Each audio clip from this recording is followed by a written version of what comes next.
June 19, 1943. Rechlin Experimental Airfield, Mecklenburg, Western Pomerania, Germany. Captain Giovanni Reyna watched as German ground crews swarmed over the American bomber he had just delivered, their hands already reaching for inspection panels before the propellers stopped windmilling. The consolidated B-24 Liberator, still wearing its temporary Italian civil registration I-Reign, sat on German soil now, its four flattened oval engine cowlings already drawing intense scrutiny from Luftwaffe engineers who understood immediately what those distinctive shapes meant. Turbosuperchargers. The Americans had production aircraft flying with technology that Germany had abandoned as too expensive, too complex, too materially demanding for mass production. Oberingenieur Hans Werner stood at the nose of the captured bomber, technical manual in hand, studying the power plant installation, with the focused intensity of a man who knew his conclusions would reach the highest levels of the Reich Air Ministry within days. Through the open cowling of the No. 1 engine, he could see the General Electric turbosupercharger installation, its exhaust-driven turbine and compressor assembly representing years of American development in an area where German engineers had made promising starts before resource limitations forced them down different paths. The bomber before him, originally designated Blonde Bomber 2 by its American crew, had force-landed at Pacino, Sicily on February 20th, after a mission went wrong. Italian forces had captured it intact, evaluated it at the Regia Aeronautica Test and Research Center at Guidonia, and now diplomatic arrangements had transferred it to German hands for comprehensive evaluation. What Werner and his colleagues would discover in the months ahead would fundamentally challenge German assumptions about what was practically achievable in wartime production versus what was theoretically possible in peacetime development. The turbosupercharger represented more than clever engineering. It represented American industrial maturity in metallurgy, production methodology, and quality control that Germany, despite its reputation for engineering excellence, had never matched at scale. Rechlin, located approximately 50 kilometers north of Berlin, served as the central testing facility for all Luftwaffe aircraft evaluation. Here, teams of specialists examined every captured Allied airplane that could be repaired to flying condition, searching for weaknesses to exploit and innovations to copy or counter. The facility employed hundreds of technicians, engineers, test pilots, and support personnel dedicated to understanding how enemy aircraft worked and how to defeat them. Captured Allied aircraft arrived here with some regularity by mid-1943. British Spitfires, American P-51 Mustangs, Soviet P-2 bombers, all had passed through Rechlin's workshops and test hangars. But heavy bombers offered unique intelligence value because they revealed strategic capabilities rather than just tactical advantages.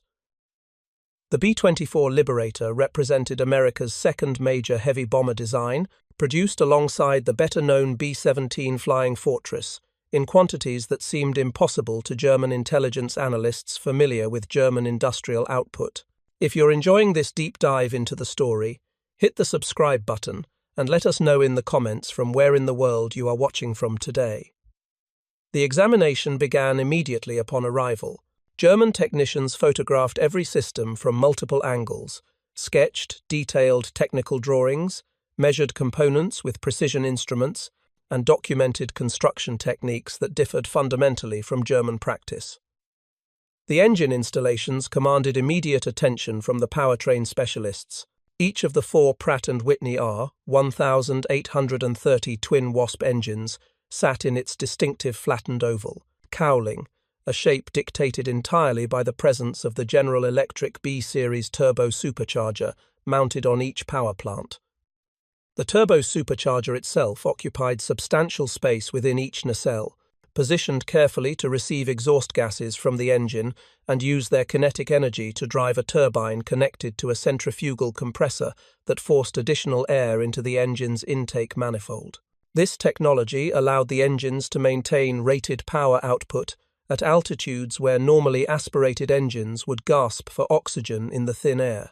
Standard German practice relied on mechanically driven superchargers, gear-driven compressors that used engine power directly to compress intake air. These mechanical superchargers worked adequately, but consumed engine power to drive them, reducing net output and limiting altitude capability, compared to exhaust-driven turbosuperchargers that extracted energy from waste heat that would otherwise be lost through the exhaust system. The Americans had solved numerous technical challenges that German engineers understood theoretically, but had never overcome practically in production aircraft. The turbine section operated in exhaust gas temperatures exceeding 900 degrees Celsius, requiring heat-resistant alloys containing substantial nickel content to prevent rapid deterioration. The Germans had experimented with turbosupercharger designs since the 1920s, achieving some successes in laboratory settings and prototype installations. But moving from experimental examples to reliable production units suitable for mass manufacturing had proven impossible, given Germany's critical shortage of nickel and other strategic alloying elements. Nickel supplies, essential for high-temperature alloys used in both turbosupercharger components and exhaust ducting, came primarily from sources outside German control. Before the war, Germany imported nickel from Canada and the Soviet Union. Once hostilities began, those sources disappeared, forcing German industry to ration existing stocks for applications where no substitutes existed. Turbosuperchargers, which offered performance advantages but weren't absolutely essential given alternative supercharging methods, never received priority allocation of scarce nickel supplies. Tank armor, artillery barrels, submarine pressure hulls, and critical engine components consumed available nickel stocks. Aircraft power plants had to make do with what remained, which meant mechanically driven superchargers using more common materials rather than turbosuperchargers, requiring specialized high-temperature alloys. The engineering team at Rechlin spent weeks examining the B-24's power plant installation in exhaustive detail. They measured turbine blade thickness, analyzed metallurgical composition through spectroscopic analysis of sample materials, studied bearing designs that operated reliably despite exposure to extreme temperatures, evaluated control systems that regulated turbine speed to prevent overspeeding failures, and documented cooling arrangements that prevented heat damage to surrounding structures. Each examination revealed American solutions to problems German engineers had identified but never solved satisfactorily in production hardware. Consider the turbine blades themselves. The General Electric turbosupercharger used hollow blades with internal cooling passages, a sophisticated manufacturing technique that German industry had explored but never perfected for mass production. These hollow blades reduced thermal stress while maintaining structural strength, extending component life significantly compared to solid blade designs. The manufacturing process required precision casting techniques and careful quality control to ensure each blade met specifications without defects that could cause catastrophic failure at operational speeds, approaching 100,000 revolutions per minute. German engineers marveled at the implications. American industry was producing these complex components by the thousands, installing them in bombers rolling off assembly lines at rates exceeding one aircraft per hour at peak production. The Ford Motor Company's Willow Run plant alone would eventually build over 8,600 B-24 seconds, each one equipped with 4 turbo-supercharged engines, meaning over 34,000 complete turbo-supercharger installations from a single factory. The total across all B-24 production facilities and B-17 plants would exceed 70,000 turbo-supercharger installations during the war years. Germany had produced precisely one operational aircraft type equipped with turbo-superchargers during World War II, the BMW 801J engine variant, fitted to a small number of Focke-Wulf FW-190 fighters for high-altitude interception duties. Production remained limited to experimental batches because nickel shortages prevented large-scale manufacturing of the heat-resistant components required. The performance advantages were undeniable in testing. The BMW 801J delivered 1,500 horsepower at 12,200 meters altitude, where the standard BMW 801D struggled to produce 630 horsepower. But impressive test results couldn't overcome material constraints that limited production to handfuls of engines rather than thousands. Meanwhile, American factories churned out turbo-supercharged engines in quantities that dwarfed Germany's entire military aircraft production across all types combined. The captured B-24 flew its first test flight under German control in late June 1943 after temporary repairs addressed nose-wheel damage sustained during the initial Italian evaluation. Luftwaffe test pilot Flugkapitän Bauer conducted the maiden flight from Rechlin, finding the bomber handled smoothly despite its size and mass. The aircraft weighed 38,000 pounds empty and up to 71,000 pounds at maximum overload takeoff weight, making it one of the heaviest aircraft in regular operational service anywhere in the world. Control responses felt heavier than German bombers, requiring more physical effort from pilots, but remained predictable and balanced across the flight envelope. The bomber's handling characteristics made it suitable for the precise formation flying that American daylight bombing doctrine demanded. What impressed German test pilots most dramatically was the aircraft's high-altitude performance, enabled entirely by the turbo-supercharged engines. The B-24's service ceiling reached 28,000 feet when operating at combat weight with full fuel and bomb load. This represented adequate high-altitude capability for strategic bombing missions, though notably less than the B-17 Flying Fortress, which could operate comfortably above 35,000 feet. The difference lay partly in aerodynamic design, with the B-17's wing providing better and high-altitude lift characteristics, but both aircraft relied fundamentally on turbo-supercharger technology to maintain engine power at altitudes where German bombers struggled. German heavy bombers like the Heinkel He 111 and Junkers Ju-88 operated effectively at altitudes below 20,000 feet using mechanically supercharged engines. Attempting missions above 25,000 feet proved impractical because available engine power dropped dramatically in the thin air, despite mechanical supercharging. This altitude limitation left German bombers increasingly vulnerable to Allied fighters as the war progressed, and enemy air superiority grew more dominant. The Americans and British could operate their heavy bombers at altitudes where German anti-aircraft artillery became progressively less effective due to reduced projectile velocity and longer time of flight, and where many German fighter variants struggled to reach, let alone maintain sustained combat operations. During the summer of 1943, Werner and his engineering team at Rechlin conducted systematic tests designed to quantify the B-24's turbo-supercharger performance across its operating envelope. They flew the bomber to various altitudes, measured engine power output at each level, monitored turbo-supercharger speeds and temperatures, evaluated fuel consumption rates, and documented the relationship between altitude, power output, and overall aircraft performance. The data they collected painted a comprehensive picture of American capability in high-altitude aviation power plants.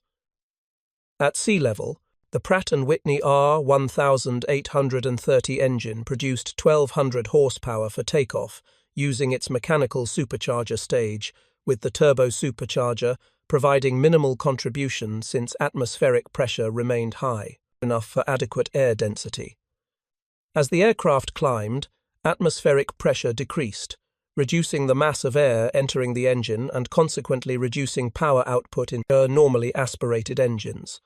The turbo supercharger compensated by compressing thin air at altitude back to sea level density or higher, maintaining engine power across a wide altitude range. By 25,000 feet, the turbo supercharger provided the majority of intake air pressure, allowing the engines to maintain rated power output, where mechanical supercharging alone would leave them gasping.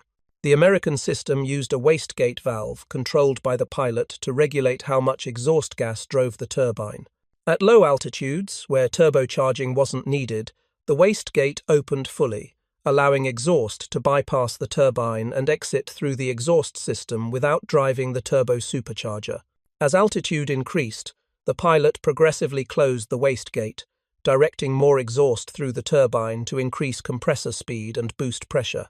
This manual control system required pilot attention and understanding, but offered flexibility to optimize performance for specific mission profiles. German engineers noted both the sophisticated engineering and the practical reliability. The turbo-supercharger installation on the B-24 represented mature technology that had been debugged through years of development and field experience. General Electric had been developing aircraft turbosuperchargers since World War I, accumulating decades of practical knowledge about materials, cooling, bearing design, and control systems. By 1943, their B-series turbosupercharger had evolved into a reliable production item that rarely failed prematurely when properly maintained and operated within design parameters. The implications troubled German military planners who understood strategic realities. If American industry could install reliable turbosuperchargers on heavy bombers in production quantities exceeding 18,000 aircraft during the war years, what else might they mass produce that Germany considered too complex or materially demanding for large-scale manufacturing? The question haunted discussions at Rechlin and in Berlin as engineers compiled their evaluation reports through late 1943. The turbosupercharger represented just one technological advantage visible in the captured bomber.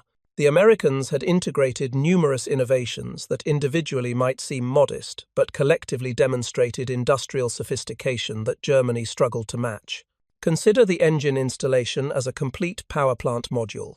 American manufacturers built their engines complete with all accessories, mounting hardware, cowlings, and control linkages as integrated assemblies that could be installed on the airframe in hours rather than days.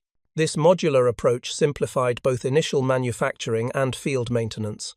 A damaged engine could be removed and replaced with a fresh unit quickly, getting the aircraft back into service with minimal downtime. German practice required more.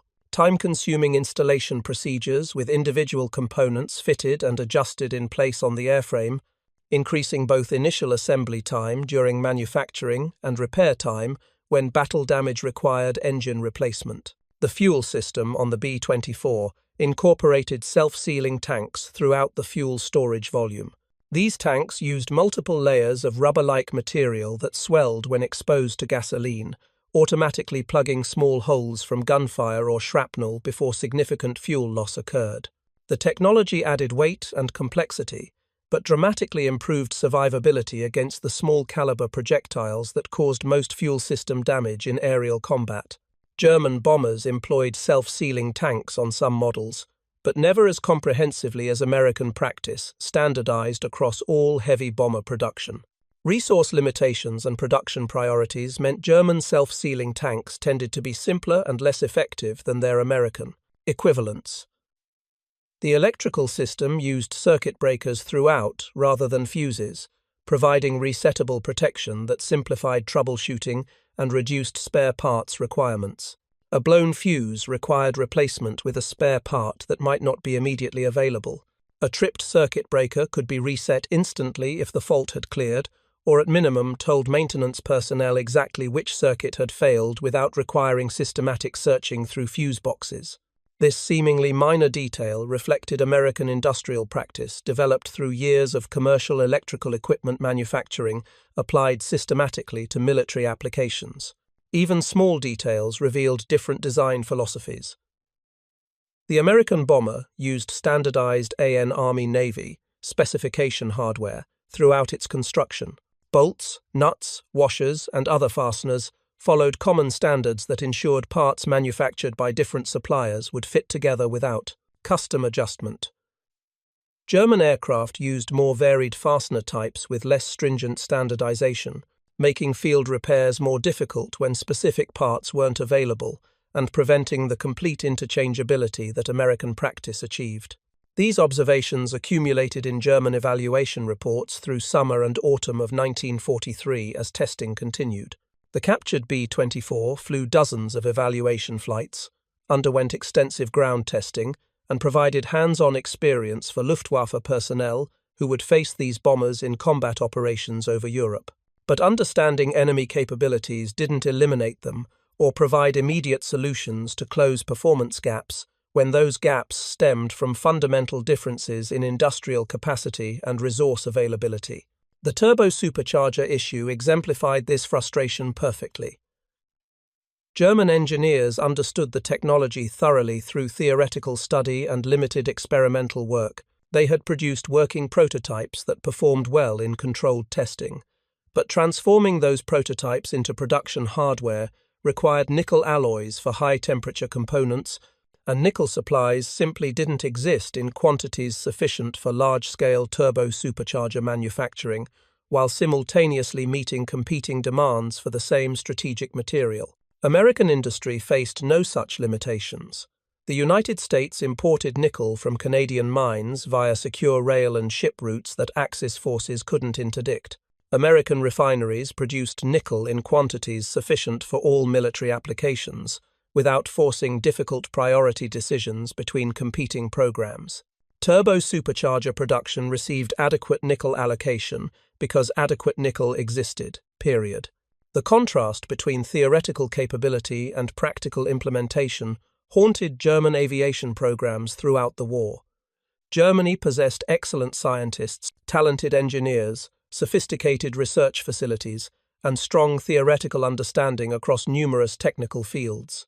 But theoretical knowledge couldn't compensate for material shortages, limited industrial capacity, disrupted production schedules, and the cumulative effects of fighting a multi-front war against opponents with superior resources and industrial depth. By autumn 1943, the captured B-24 at Rechlin had served its primary intelligence purpose. Engineers had documented its systems exhaustively. Pilots had evaluated its flight characteristics. Tactical analysts had developed attack profiles for Luftwaffe fighters, and the aircraft's secrets had been thoroughly examined. The bomber received German markings and codes, preparing it for transfer to operational units. In September, following the completion of initial testing at Rechlin, Blonde Bomber 2 relocated to Werneuchen, a satellite facility northeast of Berlin specializing in electronic warfare and radar equipment. Luftwaffe technicians installed a Meadow Berlin radar system aboard the Liberator, converting it into a night intruder platform designed to infiltrate Royal Air Force bomber streams over Germany. The B-24's twin-tail configuration created a silhouette similar to British four-engine bombers like the Avro Lancaster and Handley Page Halifax, potentially allowing it to join enemy formations under cover of darkness without immediately arousing suspicion. This deception capability, combined with the radar installation for tracking British bombers at close range, made the converted Liberator valuable for collecting intelligence on RAF tactics, formation procedures, and navigation methods. The night intruder missions would provide operational data unavailable through other intelligence sources. But the conversion work and subsequent special operations employment represented a shift from technical evaluation to tactical exploitation. The engineering lessons learned at Rechlin had already been absorbed, documented, and disseminated through technical reports that circulated to aircraft manufacturers, engine designers, and military planners across Germany. Those reports acknowledged American achievements while soberly noting German limitations that prevented matching enemy capabilities in turbo-supercharger technology and numerous other areas where material constraints trumped engineering knowledge. The Germans had produced a total of approximately 70 turbo-supercharged engines across all experimental and limited production programs during World War II. The Americans had produced over 70,000 turbo-supercharger installations for heavy bombers alone, not counting additional installations in fighters like the P-38 Lightning, P-47 Thunderbolt, and various other types. The ratio exceeded 1,000 to 1, a disparity in production scale that illustrated fundamental differences in industrial capacity and resource availability between combatants. Werner's final report on the B-24's turbo-supercharger installation, submitted to the Reich Air Ministry in October 1943, concluded with observations that would prove prophetic but unable to change outcomes determined by industrial mathematics. The Americans had achieved practical mass production of technology that Germany understood theoretically but couldn't manufacture at scale. This pattern repeated across multiple technological domains, where German innovation and engineering excellence produced impressive prototypes that never reached large-scale production due to resource limitations, manufacturing constraints, or strategic bombing that disrupted supply chains. The turbo-supercharger represented one visible example among many, demonstrating that victory in modern industrial warfare required not just superior engineering or tactical brilliance, but overwhelming productive capacity deployed efficiently across years of sustained operations. Germany possessed excellent engineers who understood turbo-supercharger technology completely. Understanding couldn't create nickel where none existed. Understanding couldn't expand industrial capacity faster than strategic bombing destroyed it. Understanding couldn't change the fundamental reality that America's factories, supplied with unlimited raw materials from secure sources, operating in safety thousands of miles from combat zones, staffed by motivated workers earning good wages, could produce military equipment in quantities that swamped German capabilities, regardless of individual technical superiority in specific areas. The captured B-24 at Rechlin taught German engineers much about American turbo-supercharger technology, American manufacturing methods, American industrial philosophy, and American approaches to reliability engineering. These lessons proved intellectually interesting but strategically irrelevant to changing outcomes that hinged on productive capacity rather than technical knowledge. By late 1943, thoughtful German military leaders privately understood the war was lost based purely on industrial arithmetic. The mathematics of production determined strategic outcomes more certainly than battlefield victories or technological innovations. The B-24 Liberator, with its 4 General Electric turbo-superchargers enabling reliable high-altitude operations, represented American industrial power made tangible in aluminum and steel. The turbo-superchargers themselves symbolized deeper American advantages in resource availability, metallurgical capability, manufacturing expertise, and systematic application of engineering knowledge to mass production problems. These advantages compounded over time as American industry accelerated production, while German industry struggled under increasing resource constraints and Allied bombing that progressively destroyed manufacturing capacity. The lessons from Rechlin circulated through German aviation circles, informing tactical developments and design priorities for future aircraft programs that would mostly remain unbuilt as Germany's military position deteriorated through 1944 and into final collapse in 1945.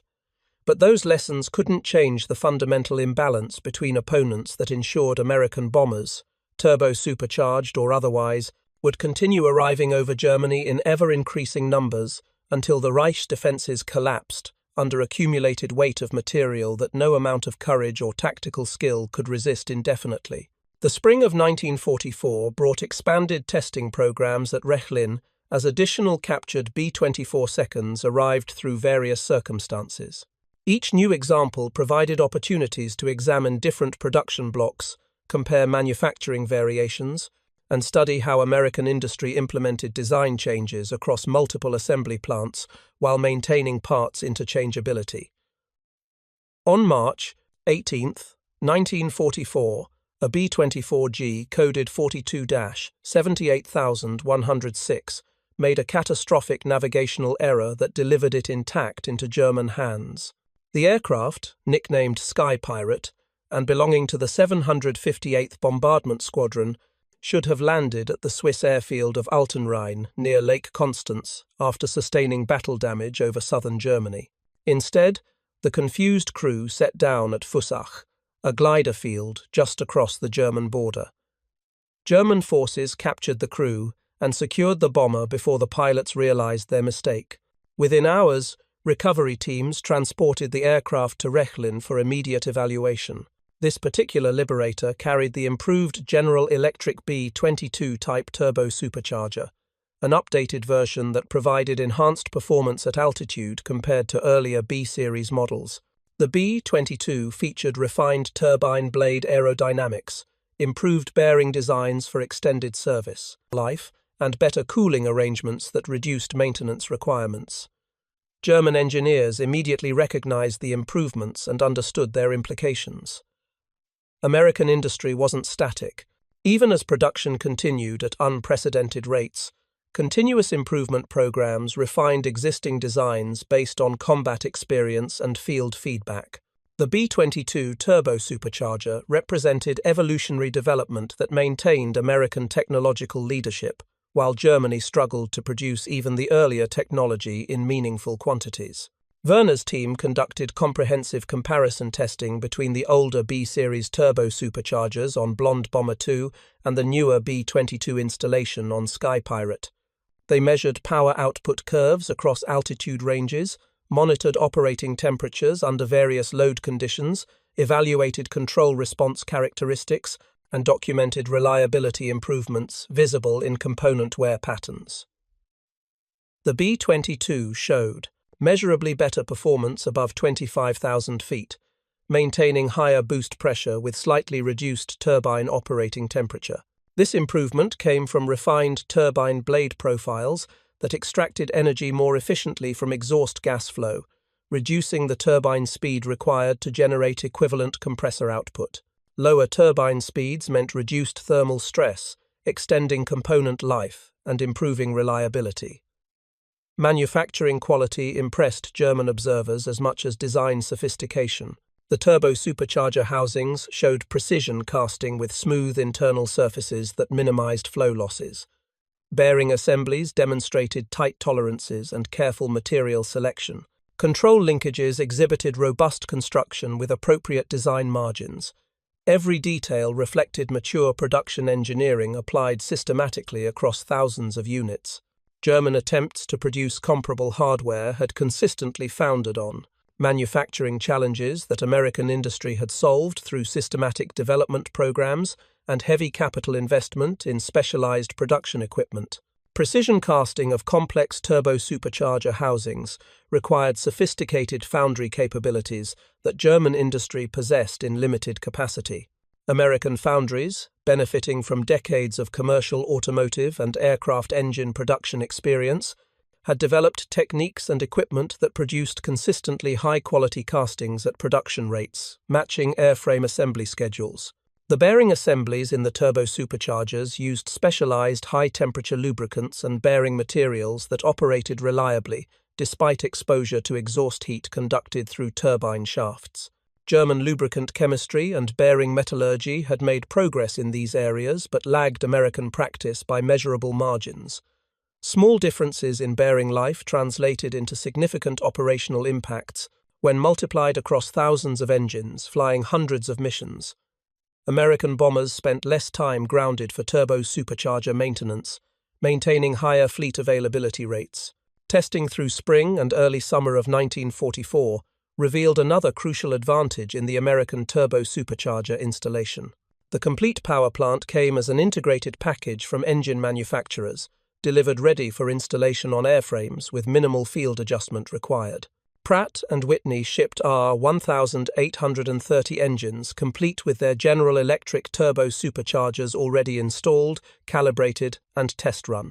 Aircraft assembly plants simply bolted these complete power plants onto engine mounts and connected fuel, oil, and control lines. This modular approach dramatically simplified final assembly and reduced the skilled labor required during airframe production. German practice required more complex engine installation procedures with turbosuperchargers, when fitted at all, installed as separate assemblies requiring careful alignment of exhaust ducting and precise adjustment of control linkages. The additional labor and skill requirements slowed production and created more opportunities for installation errors that could cause premature failures. If you find this story engaging, please take a moment to subscribe and enable notifications. It helps us continue producing in-depth content like this. By mid-1944, Rechlin had accumulated sufficient data on American turbosupercharger technology to produce comprehensive technical analyses that circulated through German aviation industry and military planning organizations. These documents detailed American achievements with clinical precision, while noting German limitations that prevented matching enemy capabilities. The reports made uncomfortable reading for officials who understood strategic implications. One particularly detailed analysis, dated July 15, 1944, examined the industrial requirements for turbosupercharger production at American scale. The document noted that General Electric's turbosupercharger manufacturing facilities employed approximately 12,000 workers across multiple plants dedicated to producing these units, Annual output exceeded 24,000 complete turbo-supercharger assemblies by 1943, rising to over 30,000 units in 1944 as production peaked. These numbers seemed impossible to German planners familiar with their own industrial constraints. Germany's entire aircraft engine industry employed fewer workers than General Electric, dedicated to turbo-supercharger production alone. American industrial specialization allowed focused expertise and efficient production processes that German industry, stretched across too many competing priorities with insufficient resources, couldn't match. The analysis continued with sobering calculations. About material requirements. Each turbo-supercharger required approximately 8 kilograms of nickel-containing alloys for high-temperature components, including turbine blades, turbine housing sections, exhaust ducting, and bearing materials. At production rates exceeding 30,000 units annually, this represented over 240,000 kilograms of nickel-containing alloys consumed solely for turbo-supercharger manufacturing, not including nickel requirements for engine components, airframe structural elements, or other applications. Germany's total annual nickel supply by 1944 had fallen below 100,000 tons across all applications, including tank armor, artillery, shipbuilding, and complete aircraft production. The Americans consumed more nickel in turbo-superchargers alone than Germany had available for its entire military-industrial complex. The arithmetic told an unambiguous story about relative industrial capacity and resource availability. The report noted additional American advantages in quality control and testing procedures. General Electric operated sophisticated test facilities, where every turbo-supercharger underwent complete operational testing before shipment to engine manufacturers. Automated test stands ran each unit through simulated altitude profiles, measuring performance parameters and identifying defective assemblies before they reached the field. This systematic testing ensured consistent quality and eliminated infant mortality failures that plagued German production of complex components manufactured under wartime pressures with degraded quality control.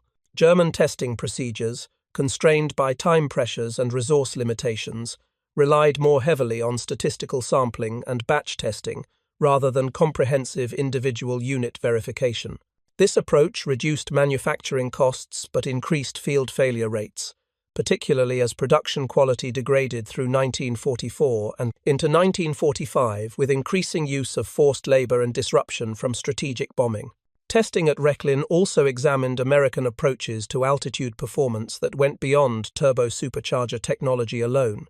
The complete power plant system integrated multiple complementary features that worked together to enable reliable high-altitude operations. The R1830 engine used high-octane aviation gasoline, with performance numbers exceeding 100, allowing higher boost pressures without detonation that would destroy engine internals. German fuel chemistry had progressed significantly during the war, with C3 fuel reaching performance numbers around 140 by 1943. But fuel quality alone couldn't compensate for other limitations in German high-altitude engine development. The complete engine installation required sophisticated carburation or fuel injection systems that maintained proper fuel-air mixture ratios across wide variations in altitude and temperature.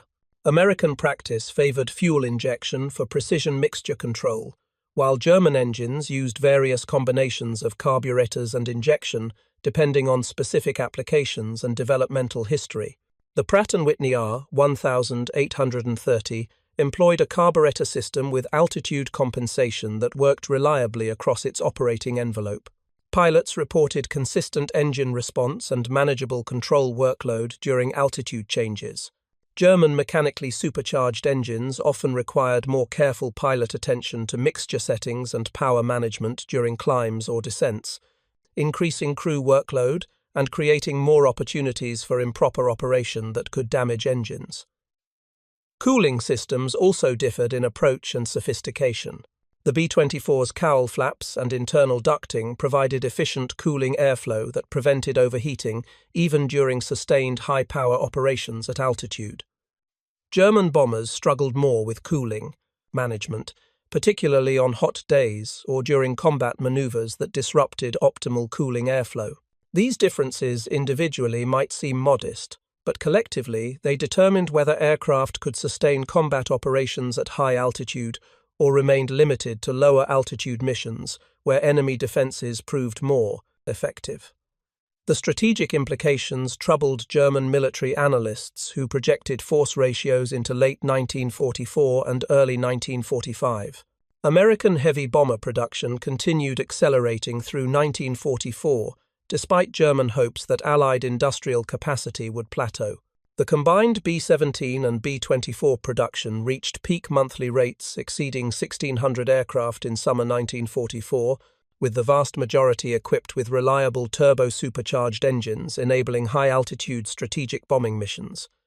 German fighter production also increased through 1944, reaching monthly totals, approaching 4,000 aircraft across all types by autumn. But production numbers told only part of the story. Aircraft required fuel, trained pilots, spare parts, ground support equipment, and the organizational infrastructure to employ them effectively. German fuel supplies contracted steadily through 1944 as Allied strategic bombing systematically destroyed synthetic fuel production facilities. By December 1944, aviation gasoline availability had fallen so low that Luftwaffe units grounded aircraft despite having flyable fighters available because insufficient fuel existed for training flights or combat operations.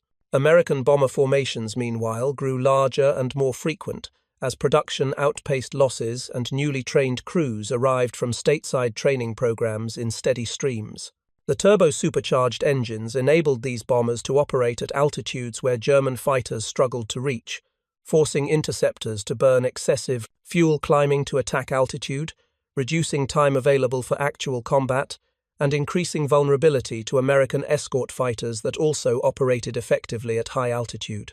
Testing at Rechlin through summer 1944 included evaluation of various German attempts to improve high-altitude performance without turbosuperchargers that required unavailable nickel alloys.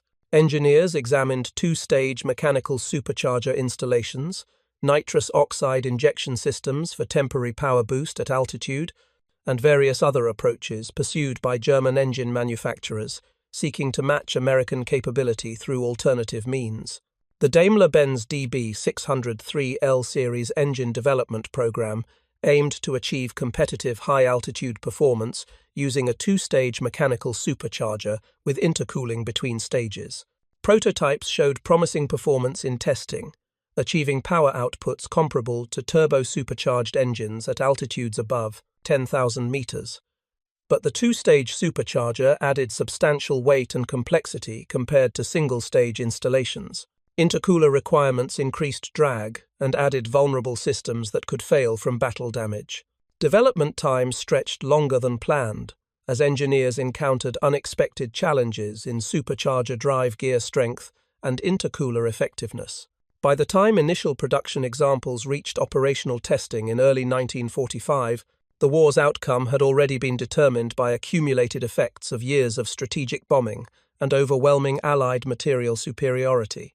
The Junkers Jumo 213E variant pursued similar two-stage supercharging for the Ta-152H high-altitude fighter. This engine installation worked adequately in testing and provided good altitude performance, but production remained limited due to manufacturing difficulties and component shortages.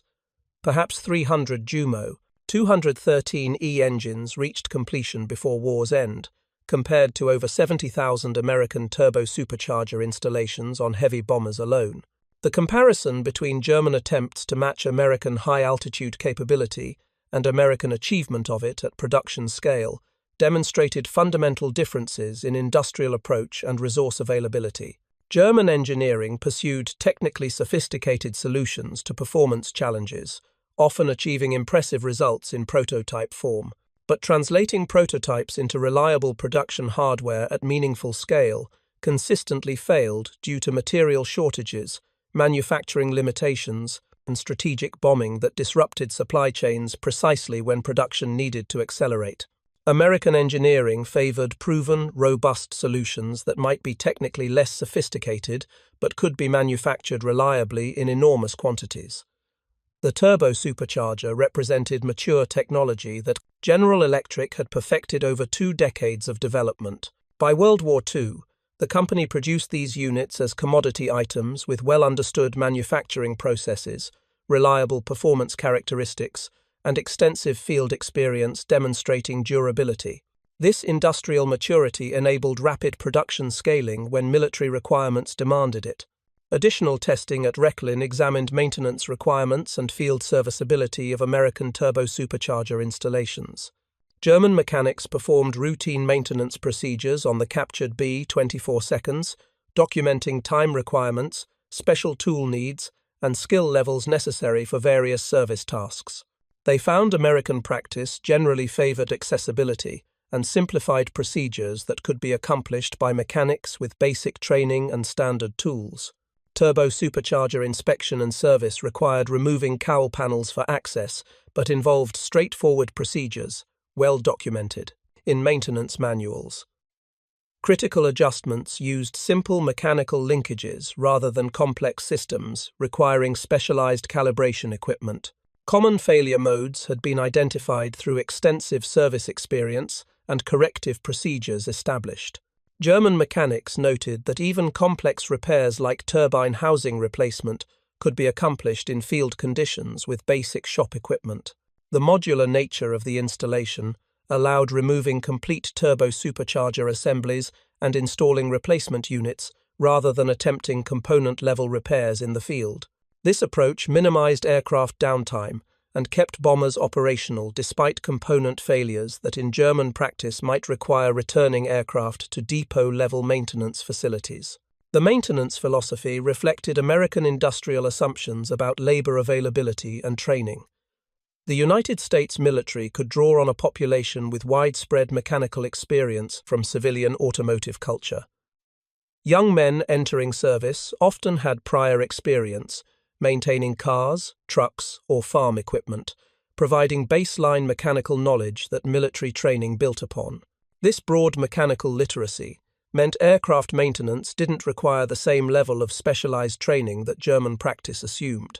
German military culture expected longer, more intensive technical training for aircraft mechanics, producing highly skilled specialists, but in smaller numbers than American practice generated.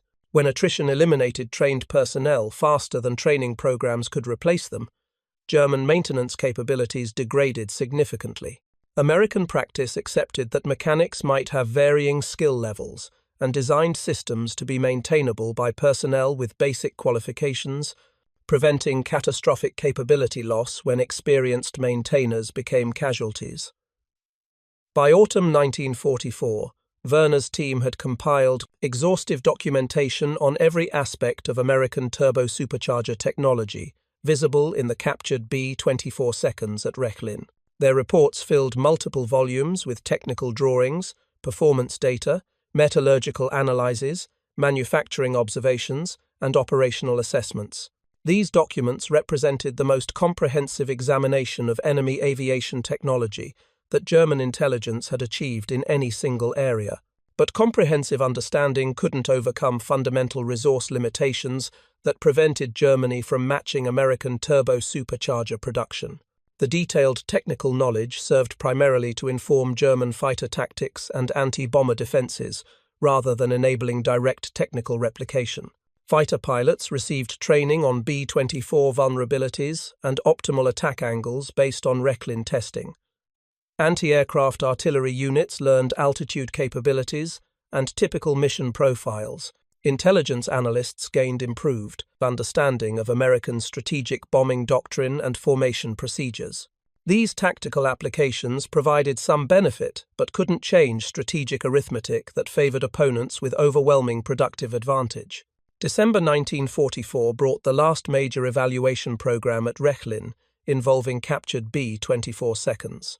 A Liberator force down in October had reached the testing facility after repairs, providing opportunity to examine yet another production variant with incremental improvements. Engineers found minor changes in control linkages, slightly refined turbo-supercharger ducting for improved airflow, updated electrical components, and numerous small modifications that reflected continuous product improvement.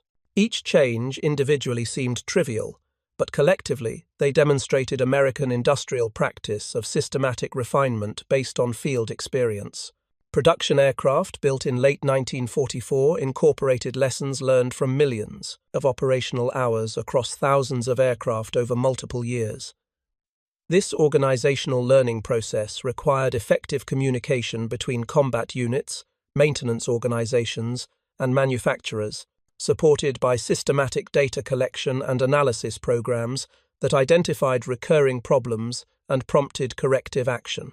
German industry struggled to maintain equivalent improvement cycles, as disruption from strategic bombing, fragmented communication, destroyed records, and overwhelmed organizations with immediate crisis management rather than systematic long-term product development. The captured B-24 testing program at Rechlin essentially concluded by January 1945 as Soviet forces advanced westward and facility evacuation planning began. Engineers packed critical documentation for transport to facilities farther from the front lines, though much would be lost in the chaos of Germany's final collapse. Several captured American bombers, including at least one B-24, saw brief service in improvised combat units defending approaches to Berlin in the final desperate weeks. These aircraft flew until destroyed by enemy action or abandoned when fuel supplies ran out completely.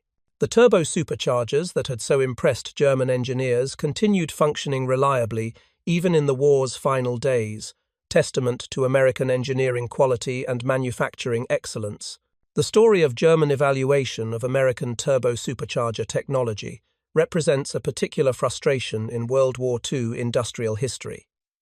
German engineers understood the technology completely. They had developed their own turbosupercharger designs that worked well in testing. They knew exactly how American installations functioned and recognized their advantages. But knowledge couldn't create nickel where none existed. Understanding couldn't expand industrial capacity faster than strategic bombing destroyed it.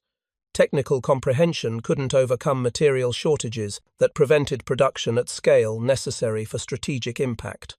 The Americans built over 18,000 B-24 Liberators during the war years, each equipped with 4 turbosupercharged engines, totaling over 72,000 turbosupercharger installations on this aircraft type alone. Adding B-17 production brought the total to well over 130,000 turbosupercharger installations on American heavy bombers. German industry produced fewer than 100 turbosupercharged engines across all experimental and limited production programs during the entire war. The ratio exceeded 1,000 to 1, a disparity that illustrated fundamental differences between combatants in industrial capacity, resource availability, and manufacturing sophistication. German engineering excellence and scientific knowledge couldn't compensate for these material disadvantages. The Reich possessed talented engineers who understood turbosupercharger technology as thoroughly as their American counterparts. German scientists had contributed fundamental research in high-temperature metallurgy, aerodynamics, and thermodynamics that enabled turbosupercharger development worldwide. But scientific knowledge and engineering talent alone couldn't win industrial wars when opponents possessed overwhelming advantages in resources, production capacity, and secure supply lines. The captured B-24 seconds at Rechlin taught German engineers everything worth knowing about American turbosupercharger installations. The lessons proved intellectually valuable for understanding enemy capabilities and developing tactical countermeasures. But the lessons couldn't change strategic outcomes determined by productive capacity rather than technical knowledge. By late 1944, the accumulated weight of American industrial production had tilted strategic balance irreversibly against Germany, despite continued German tactical successes and impressive weapons development programs. The turbosuperchargers on American bombers represented just one visible manifestation of industrial advantages that pervaded every aspect of the war effort. Thank you for watching. For more detailed historical breakdowns, check out the other videos on your screen now, and don't forget to subscribe.